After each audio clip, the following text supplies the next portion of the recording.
ભાવનગરમાં કોંગ્રેસના મહિલા ઉમેદવારે નેતાઓને દોડતા કરી દીધા।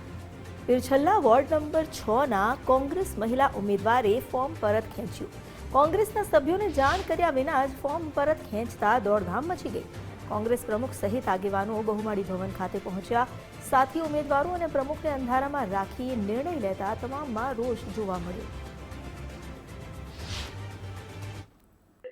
પહેલા તો એ લોકોએ જ્યારે ફોર્મ ભરવાની છેલ્લી તારીખ હતી ને ત્યારે ખોટા વાંધા રજૂ કરી ખોટી રીતે ઉમેદવારોના ફોર્મ રદ થાય એવા પ્રયાસ કર્યા।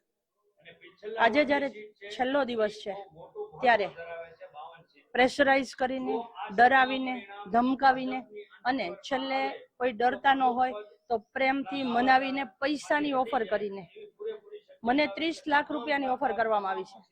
કાલ આખી રાત બધા ભાજપના આગેવાનોના ફોન આવ્યા છે, મને રૂબરૂ બોલાવવાનો પ્રયાસ કર્યો અને મારા ઘરે આવવાનો પ્રયાસ કર્યો છે। રાજનીતિ કરી છે, ખેલદિલીની રાજનીતિ નથી કરી। ભાજપના લોકો પિછલામાં હાર ભાવી ગયા હોય। મારી પેનલમાં સલીમભાઈ, દર્શનાબેન ત્રણેય એડવોકેટ છીએ। અમારી પાસે એની કોઈ તાકાત નથી કે ઓફર લઈને આવવા માટેની, કારણ કે અમે ત્રણેય વકીલો છીએ। આ એક સાદા સીધા બેન હતા, એના દીકરાને કે બીજી રીતે કોઈ પણ દબાવી અને આ ફોર્મ ખેંચાવી લીધું।